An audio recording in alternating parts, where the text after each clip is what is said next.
নারী সুদর্শন কিছু চায় না, সে চায় কেউ একজন তাকে ফুলের মতো করে ভালোবাসুক, বুঝুক। আসসালামু আলাইকুম everyone, welcome back to my new blog. আশা করছি প্রতিদিনের মতো আমার আজকের এই ব্লগটি দেখতেও আপনাদের ভীষণ ভালো লাগবে। সকাল সকাল উঠে আগে আমি চা বানিয়ে নিয়েছিলাম। চাটা অবশ্য আমার বাসার খালার জন্যই বানিয়েছিলাম।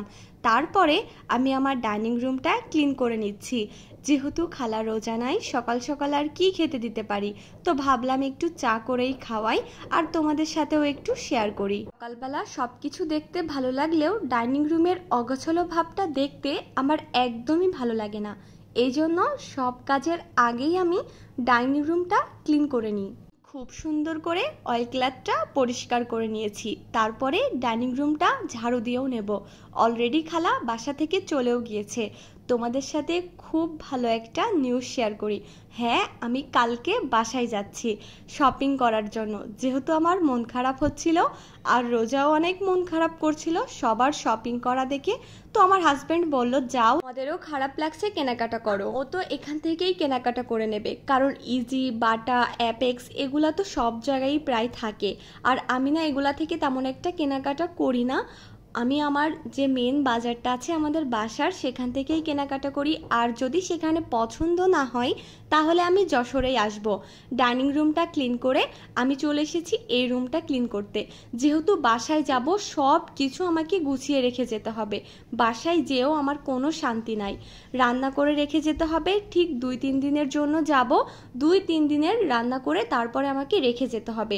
সোজাসুজি চলে গেলে আর হবে না। বাসায় যাব, কি দিয়ে কি করছি, কি শপিং করছি, সব কিছু তোমাদের সাথে শেয়ার করব। আশা করছি দেখতে তোমাদের অনেক ভালো লাগবে, কারণ তোমরা তো আমার কোয়ার্টার জীবনের প্রত্যেকটা দিনের ভিডিওই দেখো আর তোমাদের অনেক ভালো লাগে। আর এখান থেকে যদি একটু অন্যরকম ভিডিও দিতে পারি, এটাও তোমাদের অনেক ভালো লাগবে। আর অন্যরকম ভিডিও তো পেতেই থাকবা, কারণ আবার বাসায় যাব রোজার শেষের দিকে। তারপরে ওখানে ঈদ করব, ঈদে কি করব, ঈদের পরে কতদিন থাকবো, সব মিলিয়ে তোমরা খুব সুন্দর সুন্দর ভিডিও পাবে আশা করছি। তারপরে আমি রুমটাও সুন্দর করে গুছিয়ে নিয়েছি, বেড কাভারটাও চেঞ্জ করে নিয়েছি। যেহেতু থাকবো না আর আমার হাজবেন্ড থাকবে, ওর জন্য একটু সুন্দর করেই গুছিয়ে রেখে যাই। জানি আমি আসার পরে এটাতে আর শোয়া যাবে না, কারণ বিধ্বস্ত অবস্থা থাকবে, সে তো কিছুই গুছাবে না। এমনি সময় অগোছালো না করলেও সে হয়তোবা তেমন একটা করে রাখতে পারবে না, মানে আমি যেমনটা করি, কারণ আমি তো আমার মতো কাজ করি, সে কি আর আমার মতো কাজ করতে পারবে। তারপরে এই রুমটাও সুন্দর করে গুছিয়ে নিচ্ছি। রোজা তো সব কয়টা খেলনা বেডের ওপরে ছাড়িয়ে ছুটিয়ে রেখেছে। আমার এগুলা দেখেই মাথায় প্রচুর রাগ উঠছিল আজকে, কারণ ওর প্রত্যেকটা খেলনা প্রত্যেকটা কোনায় কোনায় আছে। আমি যতই রুম গুছাচ্ছি ও ততই দেখি খেলনা নিয়ে ময়লা করতেছে। অন্যদিন স্থির হয়ে একটা জায়গায় খেলা করে, বাট আজকে দেখছি ও প্রত্যেকটা জায়গায় অগোছালো করে বেড়াচ্ছে। যাই হোক, বাচ্চা মানুষ, পরে ওকে বুঝিয়েছি যে তুমি হয় একটা রুমে খেলো, না হলে খেলনাগুলো উঠিয়ে রাখো। এইদিকে আমার হাজবেন্ডের অনেক ইউনিফর্ম আর তার সাথে ট্রাকস্যুট, তারপরে তার পাঞ্জাবি সব কিছু ধোলাইতে দেওয়ার ছিল। আমি তো কিছুই করি নাই, বাট ভাবলাম না করি, যেহেতু আমি চলে যাব 2-3 দিনের জন্য, তার যদি লাগে পরে তাকে প্যারায় পড়তে হবে। আমি সব কিছু গুছিয়ে তার হাতের কাছে রেখে যাব, দেন তাহলে তার রোজা থেকে অফিস করে অন্তত কষ্টটা কম হবে। এদিকে আমার পাউডারটাও শেষ হয়ে গিয়েছিল, আমি জারে পাউডারটাও ভরে নিলাম। তারপরে ওয়াশিং মেশিনটা অন করে দেব।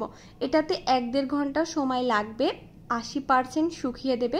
তোমরা অনেকেই আমার ওয়াশিং মেশিনের কথা জিজ্ঞাসা করো, অনেক ভালো এলজি ব্র্যান্ড, হচ্ছে 8 লিটারের, খুবই ভালো সার্ভিস দিচ্ছে। আমি তো এই 4 বছর ধরেই এটা ইউজ করছি, আর দিনে হয়তো বা কোনো সময় আমার 2 বারও ইউজ করতে হয়। এদিকে ফার্স্ট রুমে অনেকগুলো শুকনো কাপড় ছিল, সেগুলো সুন্দর করে গুছিয়ে নিচ্ছি এখনই, তাহলে যখন আমি চলে যাব ব্যাগ গোছাতে হবে তখন আমার তাড়াতাড়ি করে গোছাইতে ভালো হবে।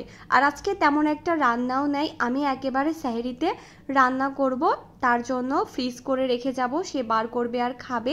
অনেক কিছুই রান্না করব, সব কিছুই তোমাদের সাথে শেয়ার করব। এদিকে 2-3টা থালা বাসন ছিল, সেগুলোও সুন্দর করে পরিষ্কার করে নিচ্ছি। তবে আজকে ইফতারি আইটেম অনেক কিছুই বানাইতে হবে, দেখি কতটুকু কি করতে পারি।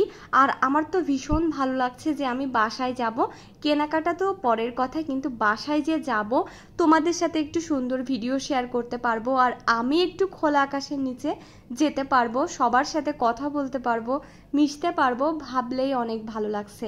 আর নিজের বাসায় যেতে কার না ভালো লাগে, শ্বশুর বাসায় যেতে কিন্তু বেশি একটা ভালো লাগে না, কারণ সেখানে তো আমার সবাই অচেনা। আমি না আমার শ্বশুর বাসার কাউকেই চিনি না বলতে গেলেই চলে, শুধু বাসার মানুষগুলোর চিনি, আশেপাশে কাউকেই আমি চিনি না, মানে সেভাবে কখনোই থাকা হয়নি, এই জন্য আমি কাউকেই চিনে উঠতে পারি নাই। আমার 5 বছর বিবাহিত জীবনে আমি 5 বছরই আমার হাজবেন্ডের সাথে এভাবেই কোয়ার্টারে আছি। কোয়ার্টারের মেয়াদ শেষ হয়ে গেলে বাহিরে থাকি। এইদিকে রোজার জন্য একটু সেমাই রান্না করে নিয়েছিলাম, তারপরে দুপুরেরও রান্না করা শুরু করে দিয়েছি। দেখো বাসাটা অগোছালো করে কে, লুঙ্গিটা এখানে রেখে দিয়েছি।